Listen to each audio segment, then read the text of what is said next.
जय हिंद दोस्तों, कैसे हैं आप लोग। तो आशा है आप लोग बहुत अच्छे होंगे।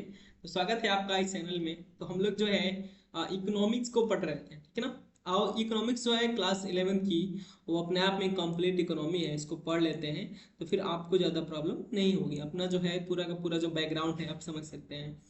तो हम लोग जो है भारतीय अर्थव्यवस्था का जो है चैप्टर नंबर 2 देख रहे हैं। इसका नाम क्या है? तो इसका नाम ही है भारतीय अर्थव्यवस्था 1950 से लेकर 1990 तक। ठीक है, कितना तक? 1950 से लेकर 1990 तक। इसके पहले हम लोगों ने देख लिया है आज़ादी के पूर्व भारत। ठीक है, तो इसमें दिया हुआ है कि आप क्या क्या जानेंगे। तो पंचवर्षीय योजनाओं के लक्ष्यों को जानेंगे, फिर से 1950 से 1990 तक जो और जो कृषि के प्रति क्या किया गया है, उद्योग के लिए क्या किया गया है, और विकास के लिए कौन कौन सी नीतियां लेकर आई गई हैं। तो उन चीज़ों को आप यहाँ पर समझेंगे। ठीक है, तो इसमें से हम लोग बहुत आगे बहुत चीज़ें पढ़ चुके हैं। तो आज हम लोग का जो मेन टॉपिक है पंचवर्षीय योजनाओं के लक्ष्य, तो इनको हम लोग आज समझते हैं। तो हम लोग पंचवर्षीय योजनाओं के लक्ष्य देखते हैं।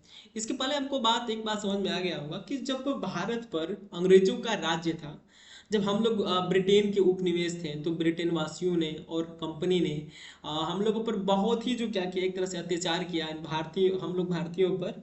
और हम लोग की जो कृषि व्यवस्था थी और हम लोग की जो आधुनिकता थी, हम लोगों का जो घरेलू जो क्या कहते हैं जो उद्यम था, सब नष्ट हो गया। कुछ भी नहीं बचा था ना हम लोगों का सेवा क्षेत्र में, ना हम लोगों के लिए कृषि क्षेत्र में। जैसे जैसे हम लोग आज़ाद हुए 1950 में, तो हम लोग के पास क्या था? तो हम लोग के पास एक भूखा नंगा देश ये लोग छोड़ कर गए थे, जो हम लोग का भारत। ठीक है ना, जो भारत किसी समय में जो है 80% अपनी भूमिका निभाता था वर्ल्ड ट्रेड में, वो भारत जो है 1 से 2% पर आ गया। समझ रहे हैं?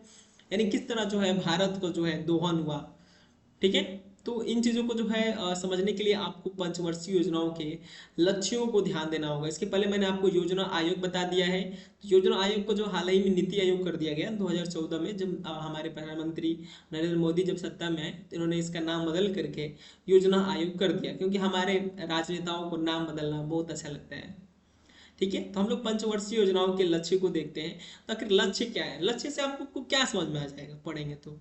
लक्ष्य से आपको समझ में यह आ जाएगा कि आखिर भारतीयों की डिमांड क्या थी और हम लोग किन किन क्षेत्रों में कमजोर थे। समझ रहे हैं आप लोग? तो देखिए, किसी योजना के स्पष्टता निर्दिष्ट लक्ष्य होने चाहिए। पंचवर्षीय योजनाओं के लक्ष्य थे। अब देखिए लक्ष्य क्या थे? समृद्धि, हमारे देश में क्या हो? समृद्धि हो। आधुनिकीकरण हो, हमारे देश में क्या हो? आधुनिकीकरण। हम लोग जो है आधुनिक मशीनें खरीदें, आधुनिक जो है ट्रैक्टर लें, आधुनिक जो है हर क्षेत्र में हम लोग क्या करें? आधुनिकता अपनाएं। और क्या था? तो सबसे बड़ा जो लक्ष्य एक और था, वो था आत्मनिर्भरता। हम लोग भारत क्या हो जाए? तो आत्मनिर्भर हो जाए। और आज हमारे प्रधानमंत्री क्या करते हैं? तो कहते हैं कि आत्मनिर्भर भारत, आत्मनिर्भर भारत। तो ये कहीं ना कहीं दिखाता है कि हमारे जो देश है इसको क्या होना चाहिए? तो आत्मनिर्भर होना होगा। ठीक है, और समानता, यानी सबको क्या हो? तो समान अवसर मिले। हमारे भारत में जितने नागरिक हैं, सबको क्या हो? तो समान अवसर मिले। तो एक एक करके हम सारे पहलुओं को देखेंगे। तो आज तो हम लोग पूरा का पूरा समृद्धि देख लेंगे, आखिर समृद्धि क्या होता है। इसका अर्थ यह नहीं है कि प्रत्येक योजना में इन लक्ष्यों को एक समान महत्व दिया गया है। अब जाहिर सी बात है, जब योजना आई तो ये जो लक्ष्य, अब देखिए टारगेट क्या था हमारे देश को, कि हमारे देश को समृद्ध करना है, आधुनिक बनाना है, आत्मनिर्भर बनाना है, समानता को सबके लिए, मतलब जो भी नीचे ऊपर जो भी हमारे जो कास्ट सिस्टम है, जो भी शेड्यूल जो कास्ट है या जो भी है, हमारे देश में जो असमानताएं जो फैल गई थी अंग्रेजों के समय, इसको कैसे समान किया जाए, यानी किस तरह जो है एक लाइन में किया जाए।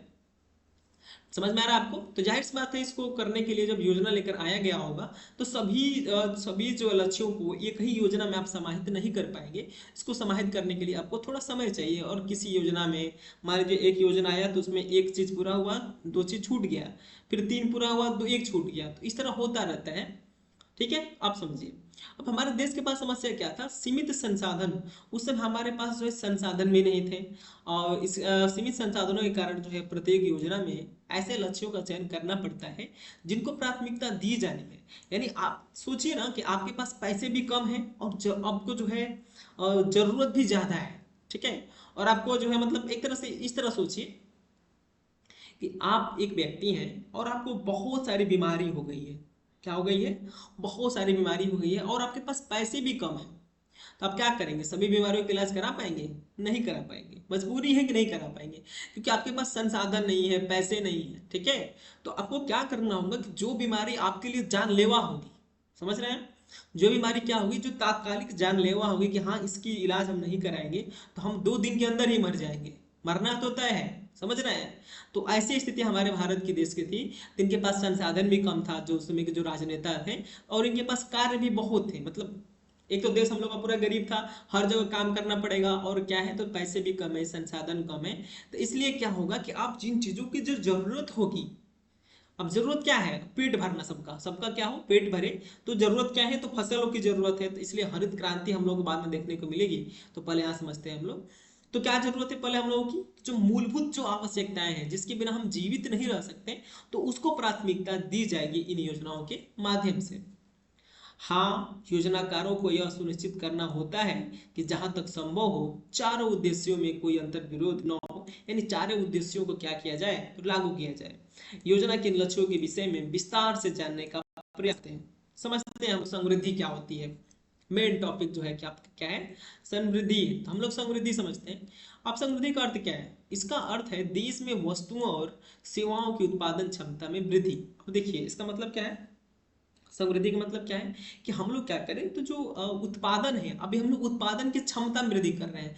जैसे क्या है, जैसे क्या है कि मान लीजिए मतलब आप जो है अपने दादा परदादा से सुनिएगा बैठ करके, अगर आप जीवित हो, बच गए हो, नहीं तो गांव में कोई हो तो उनके पास आप बैठ जाइए, उनसे बैठ करके सुनिए, उनसे बैठिए और पूछिए कि दादाजी, आप जब 1960 और 1970 का जो समय था, उस समय आपके जो गेहूं का जो खेत है, जो चावल का खेत है, उसमें कितनी फसल होती थी, उसकी उपज कितना होता था। आज तो एक मंडा खेत में, ठीक है, दो एक एक बिस्सा खेत में आपको जो है 1 क्विंटल आधा क्विंटल गेहूं निकल जाता है। लेकिन पहले ये स्थिति नहीं थी। आप जो है 1 बीघे जमीन में गेहूं बोएंगे तो मुश्किल से 50 केजी 40 केजी यही होता था, उपज कम थी, ठीक है, क्योंकि कृषि में निवेश नहीं हुआ था। आप पढ़ रहे हैं ना, अंग्रेजों के समय से मैं आपको पढ़ा रहा हूँ। तो क्या है कि कृषि में निवेश मतलब देखिए कृषि किसके पास था, जमींदारों के पास जो है इसका रेगुलेशन होता था। और इन लोगों ने, इन बेहूदों लोगों ने क्या किया, तो इसमें जो है, इसमें मतलब कोई संशोधन ही नहीं किया, उन कृषि में कोई निवेश ही नहीं किया, ना कोई खाद डाला, ना कृषि में कोई बदलाव किया, कोई बदलाव नहीं। इनकी भी गलती नहीं है, क्योंकि इनको जो है अंग्रेज करवा रहे हैं, ठीक है ना, क्योंकि अंग्रेज इनसे इतना पैसे ले रहे हैं कि बेचारे कर भी नहीं पाएंगे। तो ठीक है, शोषण चलता रहा है, परंतु हम लोग को आज क्या देखना है, तो देश को सुधारना था। तो स्थिति समझ रहे हैं आप लोग। तो हम लोग को पहले क्या जरूरत थी कि जो ये उपज कम हो रहा है, पहले इस उपज को बढ़ाया जाए, बाद में देखेंगे कि इसमें प्रोटीन आ रहा है कि विटामिन नहीं आ रहा है, क्या नहीं आ रहा है, और कौन सी कमियां हैं। तो सबसे पहले इंपॉर्टेंट यहाँ पर क्या थी, पहले उत्पादन क्षमता को बढ़ाया जाए, ताकि हर व्यक्ति का पेट तो भर सके। बाद में फिर देखेंगे कि कौन कौन सी प्रोटीन की कमी है, इसमें और क्या जोड़ा जा सकता है, ऐड किया जा सकता है। तो आप समझ रहे हैं समृद्धि, पहले क्या करना है, उत्पादन क्षमता बढ़ाना है। आज भी अगर आपको विकास करना है घर में, तो आपको पहले समृद्धि पर ध्यान देना होगा कि घर में जो मूल वस्तुएं हैं, जो मूल जो जरूरतें हैं, वो पूरी हो जाए। लड़का है आपका, पढ़े, ऐसा मतलब देखिए समृद्धि का मतलब क्या है, आप अपने बच्चे को पढ़ा रहे हैं, सबसे पहले तो आप किसी स्कूल में डालिए ना। आप किसी स्कूल में तो डालिए, आप नॉर्मल स्कूल में डाल दीजिए, इसमें कम फीस होता है। फिर जब आपके पास पैसा हो जाएगा, जब समृद्धि आपकी बढ़ जाएगी, इनकम बढ़ जाएगी, तो आप उसको उठा करके आप जा करके टॉप रैंक वाले स्कूल में डालिए, बच्चे को पढ़ाइए। फिर देखिए आपकी समृद्धि कैसे नहीं बढ़ती है। तो ये क्या है, सबसे पहला चीज होता है कि पहला स्टेप बढ़ाना, यानी उत्पादन क्षमता बढ़ाना। इसका अभिप्राय क्या है, तो उत्पादक पूंजी के अधिक भंडार या परिवहन, बैंकिंग आदि सहायक सेवाओं का विस्तार, या उत्पादक पूंजी तथा सेवाओं की दक्षता में वृद्धि से है। यानी क्या करना है, वृद्धि किसमें करनी है, वृद्धि किसमें करनी है, तो उत्पादक क्षमता में वृद्धि करनी है, पूंजी में वृद्धि करनी है। पूंजी मतलब जो पूंजीगत व्यय होता है उसमें वृद्धि करनी है, सेवाओं में वृद्धि करनी है, बैंकिंग में वृद्धि करनी है। अब भाई हमारे पास परिवहन तो बिल्कुल नहीं था, ठेले गाड़ी से हम लोग चल रहे थे, बैलगाड़ी से अंग्रेजों के समय से। तो उसको बदल करके आज का जो आधुनिकता हम लोग को देखने को मिला है, तो इसका परिणाम है। समझ रहे हैं आप लोग, तो कैसे कैसे इसमें बदलाव हुआ है, तो इसको आपको समझना है। समझ में आ रहा है आपको। अर्थशास्त्र की भाषा में आर्थिक समृद्धि का प्रमाणिक सूचक जो है वो होता है सकल घरेलू उत्पाद, यानी जो जीडीपी है देश का, इसमें क्या हो, वृद्धि होती रहे, वृद्धि होती रहे। अगर जीडीपी में वृद्धि हो रहा है तो कहीं ना कहीं ये माना जाएगा कि देश की समृद्धि हो रही है। यानी आप अगर पैसे कमा रहे हैं मंथली और आपके जो है पैसे कमाते जा रहे हैं और बढ़ रहा है, यानी क्या बढ़ रहा है, आप एक फैमिली में है, मान लीजिए आप एक आपका एक परिवार है और आप परिवार में क्या कर रहे हैं, पैसे कमा रहे हैं और पैसे बढ़ रहा है, पैसे बढ़ रहा है, तो क्या बढ़ रहा है, आपका विकास थोड़ी हो रहा है, आपकी समृद्धि हो रही है। अभी तो स्टार्टिंग में समृद्धि होगी ना, बाद में विकास देखा जाएगा। पहले क्या होगा, विकास का पहला चरण क्या है, समृद्धि है। समृद्धि हो रहा है ना, देश के जीडीपी में देश के जीडीपी के जो वैल्यू है बढ़ रही है, मतलब देश की जीडीपी है बढ़ रही है, यानी देश की जो इनकम है, मान लीजिए 2020 में कितना रहा होगा, 1 लाख रहा होगा, कल्पना कर लेते हैं। फिर क्या हो रहा है 2021 में 1,10,000, फिर 2022 में क्या हो रहा है 1,20,000, इस तरह क्या हो रही है, तो देश के जीडीपी में समृद्धि हो रही है, वृद्धि हो रही है, निरंतर वृद्धि हो रही है, ठीक है, समझ रहे हैं। अब जीडीपी क्या होता है, तो जीडीपी जो है एक वर्ष की अवधि में देश में हुए सभी अंतिम वस्तुओं और सेवाओं के उत्पादन का बाजार मूल्य होता है। यानी कुल मिलाकर देश की कमाई आप कितना मान गए, और मतलब देश की जो कमाई होती है वही जीडीपी कहलाती है। जीडीपी समझ लिए, आपने यह अवधारणा कक्षा 10 में भी पढ़ी है, 10 में पढ़े होंगे आप लोग। यदि जीडीपी को एक केक मान लिया जाए तो समृद्धि का अर्थ इसके आकार में वृद्धि होगा। अब इसमें मतलब क्या है, आप सोचिए, कल्पना करिए, जैसे मान लीजिए कि ये क्या है, ये केक है, ये पूरा का पूरा क्या देखने को मिल रहा है आपका, तो ये केक है, मान लेते हैं कि ये केक है, ठीक है, ये केक है, तो ये 1950 में 1950 में ये इतना बड़ा था, ठीक है। लेकिन क्या हो रहा है कि 1900 जब 55 आया, पंचवर्षीय योजना है, जब भी थोड़ी सी हो गई, 5 साल हो गया, तो इस जो इसका जो आकार है थोड़ा सा बढ़ जाता है, क्या होता है, बढ़ जाता है। तो यही बढ़ना क्या है, समृद्धि है, यानी यही जीडीपी है, इसको जीडीपी कहते हैं। देश की जो इनकम है टोटल वही जीडीपी कहलाती है, और इसका आकार बढ़ गया तो जो है जीडीपी बढ़ गई, जीडीपी बढ़ गया यानी देश की समृद्धि हो रही है। यदि केक बड़ा होगा तो अधिक लोग उपभोग कर पाएंगे, मतलब समझ रहे हैं आप लोग। अब सोचिए, भारत के देश भारत की जनता है, यहाँ पर पूरी की पूरी भारत की जनता है, और एक केक छोटा है, तो भाई इसमें से थोड़ा थोड़ा ही तो मिलेगा। लेकिन कल्पना करिए कि केक बड़ा हो गया तो थोड़ा सा बड़ा बड़ा हिस्सा मिलेगा, आप अपने फ्रेंड ग्रुप में देख लीजिए। समझ रहे हैं ना आप लोग, मैं क्या समझाना चाहता हूँ। यदि भारतीय जनता को अधिक समृद्ध और विविधतापूर्ण जीवन यापन करना है तो वस्तुओं और सेवाओं का अधिक उत्पादन करना आवश्यक था। वस्तुओं क्या, उत्पादन, और सेवाओं का उत्पादन। सेवाओं में जैसे कि बैंकिंग हो गया आपका, कारखाने हो गए, ये सारी चीजें हो गई, ठीक है ना। तो प्रथम पंचवर्षीय योजना का लक्ष्य क्या था, तो याद रखेंगे, सेवाओं और सॉरी वस्तुओं और सेवाओं का अधिक उत्पादन करना। अगर एग्जाम में आपसे पूछ देता है कि प्रथम पंचवर्षीय योजना जो लेकर आया गया था उसका मेन उद्देश्य क्या था, तो उसका मेन उद्देश्य था कि वस्तुओं और सेवाओं का जो है उत्पादन जितना से जितना हो सके अधिक किया जाए। बात समझ में आ रही है, जहन में घुस रहा है कि नहीं घुस रहा है।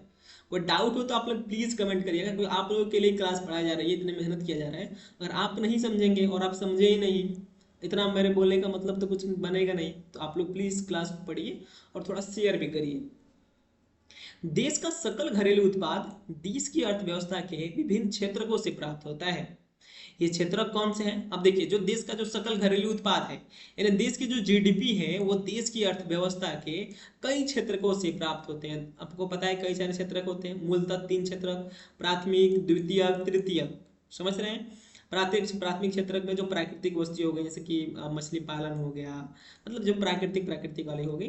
दूसरे में क्या होता है, थोड़ा सा जो उद्योग वाले सिस्टम है वो हो जाएंगे, थोड़ा प्रसंस्करण हो जाता है। तीसरे में कौन आता है, सेवा क्षेत्र। सेवा क्षेत्र इसको कैसे समझना है मैं आपको बता दूं। जैसे मान लीजिए, देखिए, गेहूं की फसल है, गेहूं की फसल है, ये मूल रूप में गेहूं है, तो क्या है, प्राथमिक क्षेत्रक है। फिर इसी गेहूं से ब्रेड बन जा रहा है, क्या बन जा रहा है, इसे ब्रेड बन जा रहा है, तो द्वितीय क्षेत्रक में आ गया। ये किसमें आ गया, द्वितीय क्षेत्रक में, यानी प्रसंस्करण हो गया इसका, इसका वैल्यू भी बढ़ गया। बढ़ गया कि नहीं बढ़ गया। गेहूं मिलता है 20 रुपये किलो, ब्रेड मिलेगा 200 रुपये किलो, है कि नहीं है। फिर आप तृतीय क्षेत्र में किसको जानते हैं हम लोग, सेवा क्षेत्र। जो बैंक में जो कर्मचारी है तो क्या कर रहा है, सेवा दे रहा है कि नहीं दे रहा है, तो सेवा दे रहे हैं। आप अध्यापक हैं, टीचर हैं, तो हम हमको क्या दे रहे हैं, गेहूं बांट रहे हैं, चावल बांट रहे हैं, नहीं, आपको सेवा दे रहे हैं लोग, एक मतलब एक वैल्यू दे रहे हैं, ठीक है ना। इसको आप पढ़ करके थोड़ा सा आप आगे जाएंगे, समझ जाएंगे, तो ये बातें दी गई है, समझ रहे हैं आप लोग। तो क्षेत्र कौन से थे, कृषि क्षेत्र, औद्योगिक क्षेत्र और सेवा क्षेत्र। इन क्षेत्रकों के योगदान से ही अर्थव्यवस्था की ढांचा तैयार होता है। कुछ देशों में सकल घरेलू उत्पाद की समृद्धि में कृषि का योगदान अधिक होता है, तो कुछ सेवा में क्षेत्र की वृद्धि इसमें अधिक योगदान करती है। तो आप लोग समझ लिए कि समृद्धि किसे कहते हैं। हम्म? तो आधुनिकीकरण से तो हम लोग कल पढ़ेंगे, लेकिन इसके पहले दो टॉपिक दिया है जो इम्पोर्टेंट है। तो एक जो है हमारे महान लोबिस जो हैं, इनको देख लेंगे हम लोग, और थोड़ा सेवा क्षेत्र को देख लेते हैं। पहले हम लोग सेवा क्षेत्र को देख लेते हैं, बाद में पहले महान लोबिस को भी देख लें। अब देखिए महान लोबिस क्या है। ये महालनोबिस जो हैं भारतीय योजनाओं के निर्माता रहे हैं। भारत की पंचवर्षीय योजनाओं के निर्माण में अनेक प्रसिद्ध विचारकों का योगदान रहा है। उनमें सांख्यिकी जो है सांख्यिकी विद प्रशांत चंद्र महालनोबिस का नाम उल्लेखनीय है। ठीक है, याद रखेंगे। कई सारे इकोनॉमिक्स का इसमें योगदान रहा है, इसमें एक महालनोबिस भी हैं। द्वितीय पंचवर्षीय योजनाओं का समानता विकासात्मक योजना में एक अति महत्वपूर्ण योगदान है। योजना का काम सही मायने में द्वितीय पंचवर्षीय योजना से प्रारंभ हुआ। पंचवर्षीय योजना तो स्टार्ट हुआ, लेकिन पंचवर्षीय योजना में जो पहली पंचवर्षीय योजना थी उसमें उतना काम नहीं हो पाया, लेकिन जो द्वितीय पंचवर्षीय योजना लेकर आई गई उसमें काम अत्यधिक हुआ। इसमें भारतीय योजना के लक्ष्यों से संबंधित आधारित विचार दिए गए हैं। यह योजना महान लोबिस के विचारों पर आधारित थी। इस अर्थ में यह भारतीय योजना का निर्माता माना जाता है। यानी जो द्वितीय पंचवर्षीय योजना है उसमें जो है महान लोबिस की जो है इत्यादि क्या देखने को मिलता है, तो भूमिका आपको देखने को मिलती है और इसका भारत को फायदा भी हुआ। महान लोबिस का जन्म कब हुआ है, तो 1893 में कोलकाता में हुआ था। इनकी शिक्षा जो है प्रेसिडेंसी कॉलेज कलकत्ता तथा सेंट्रल यूनिवर्सिटी इंग्लैंड में हुई थी। सांख्यिकी विषय में उनकी योगदान के कारण उन्हें अंतर्राष्ट्रीय ख्याति मिली है, यानी हाईलाइटेड व्यक्ति रहे हैं। 1945 में उन्हें ब्रिटेन के एक सोसाइटी का जो है फेलो बनाया गया। यह वैज्ञानिकों का एक सर्वाधिक प्रतिष्ठित संगठन है जिसका सदस्य केवल उत्कृष्ट वैज्ञानिकों को ही बनाया जाता है। महान लोबिस ने कोलकाता में भारतीय सांख्यिकी संस्थान जो ISI है स्थापना की तथा सांख्य नामक एक जो है जर्नल निकाला, जो आज भी सांख्यिकी विदों के लिए जो है परस्पर विचार विमर्श के लिए प्रतिष्ठित मंच बना हुआ है। आज भी ISI तथा सांख्य दोनों को ही समस्त विश्व में सांख्यिकी विदों और अर्थशास्त्रियों द्वारा अति समान की दृष्टि से देखा जाता है। द्वितीय पंचवर्षीय योजना के दौरान महान लोबिस ने भारत के आर्थिक विकास के लिए भारत तथा विदेशों से प्रतिष्ठित अर्थशास्त्रियों को आमंत्रित किए जाने की सलाह दी। कालांतर में इनमें से कुछ अर्थशास्त्रियों को नोबेल पुरस्कार मिला। यह इस बात को दर्शाता है कि उन्हें प्रतिभाशाली व्यक्तियों की पहचान थी। देखिए क्या मतलब योगदान रहा है। जब द्वितीय पंचवर्षीय योजना आई ना, तो महान लोबिस ने क्या कहा कि क्या करिए आप लोग भारत सरकार से, आप जो है विदेशी जो है अर्थशास्त्रियों को बुलाइए जो इसमें एक्सपर्ट हो, जो है प्रतिष्ठित जो अर्थशास्त्री, मतलब एक तरह से बेहतर जो अर्थशास्त्री है उनको बुलाया जाए, और तब हम लोग का देश का विकास हो पाएगा। तो ये जो व्यक्ति है इनमें इनका योगदान रहा है। महान लोबिस द्वारा आमंत्रित किए गए अर्थशास्त्रियों में वे लोग भी थे जो द्वितीय पंचवर्षीय योजना के समाजवादी सिद्धांतों के कटु आलोचक थे। यानी दूसरे मतलब कुछ लोग क्या थे, कुछ लोग अब देखिए हमारे देश में क्या था, अत्याधिक सामाजिक अर्थव्यवस्था हो चुकी थी, मिश्रित थी, लेकिन अत्याधिक क्या था, समाजवादी था। इसी का हम लोग 1990 में जब हम लोग आर्थिक मंदी से गुजरेंगे तो वहां पर हम लोग को जो है LPG पढ़ना होगा। ठीक है, लिबरलाइजेशन, प्राइवेटाइजेशन और जो ग्लोबलाइजेशन है, ठीक है, इसको हम लोग वहां देखेंगे। तो इसी का परिणाम है, क्योंकि हम लोग देश किस में गुजर रहे थे, समाजवादी में। समाजवादी में क्या होता है, तो पूरा का पूरा जो नियंत्रण होता है सरकार का होता है हर क्षेत्र पर, उपज भी सरकार करवाएगी। हालांकि हमारे देश में मिश्रित अर्थव्यवस्था थी, लेकिन फिर भी उसमें जो है समाजवादी अर्थव्यवस्था का योगदान ज्यादा रहा था। दूसरे शब्दों में वह अपने आलोचकों को सुनने के भी इच्छुक थे। यह उनकी महान विद्वता का द्योतक है। आज उनके अर्थशास्त्री महान लोबिस की योजना संबंधी दृष्टिकोण को अस्वीकार करते हैं, परंतु भारत को आर्थिक प्रगति के पथ पर अग्रसर करने में इनकी प्रमुख भूमिका रही है। ठीक है, तो ये थोड़ा सा आप लोग समझ लेंगे। सेवा क्षेत्र क्या होता है, देश के विकास के साथ साथ इसमें एक संरचनात्मक परिवर्तन आता है। भारत में तो यह परिवर्तन बहुत विचित्र रहा है। सामान्यतः विकास के साथ साथ सकल घरेलू उत्पाद में कृषि का अंश कम होता है और उद्योगों का अंश प्रधान होता है। विकास के उच्चतर स्तर पर पहुंचकर GDP में सेवाओं का अंशदान अन्य दोनों क्षेत्रों में अधिक हो जाता है। भारत में जैसा कि एक गरीब देश की अपेक्षा की जाती है, GDP में कृषि का अंश 50% से अधिक था, किंतु 1990 में सेवा क्षेत्र का जो अंश है बढ़कर कितना हो गया, 40.59%। अब देखिए बताने की कोशिश क्या कर रहा है कि किसी भी देश में अगर विकास हो रहा है ना, तो उसमें विकास में क्या होना चाहिए कि जो कृषि जो क्षेत्र है, जो कृषि की भागीदारी है वो उस किसी देश के जीडीपी में कम से कम हो। लेकिन हमारे देश में जो है आज़ादी के समय तक भी हमारे देश में लगभग 70% तक योगदान रहा है, लेकिन धीरे धीरे कम होता दिखेगा। और आज तो आपको देखने को मिलेगा कि कृषि का जो है क्षेत्र बहुत कम हो गया है, मतलब कृषि की भागीदारी कम हो गई। याद रखें कि कृषि उपज की बात नहीं हो रही है, कृषि में लगे लोगों की बात हो रही है, ठीक है। और किसी देश में क्या होना चाहिए, तो सेवा क्षेत्र का योगदान ज़्यादा होना चाहिए। या कृषि तथा उद्योग दोनों से ही अधिक था। ऐसी स्थिति तो प्राय विकसित देशों में ही पाई जाती है। 1991 के बाद की अवधि में तो सेवा क्षेत्र के अंश की समृद्धि की प्रवृत्ति और बढ़ गई। इससे देश में वैश्वीकरण का प्रारंभ हुआ। इसकी चर्चा अध्याय 3 में विस्तार से की जाएगी, क्योंकि मैं यहाँ पर आपको उतना डिटेल में नहीं बता रहा हूँ। क्योंकि एक सेवा क्षेत्र का महत्व कब बढ़ता है, 1991 के बाद, जब हमारे देश में आर्थिक मंदी आती है और जब हम लोग $7 बिलियन लेते हैं IMF से, ठीक है, तब हम लोग की विकास होता है। तो हम लोग कल से देखेंगे आधुनिकीकरण को, जो पंचवर्षीय योजनाओं का द्वितीय लक्ष्य। पहला लक्ष्य क्या था, समृद्धि, जो हम लोगों ने पढ़ लिया। दूसरा लक्ष्य क्या देखेंगे हम लोग, आधुनिकीकरण। तो आप लोग पढ़ते रहिए, कोई डाउट हो तो पूछते रहिए। Thank you.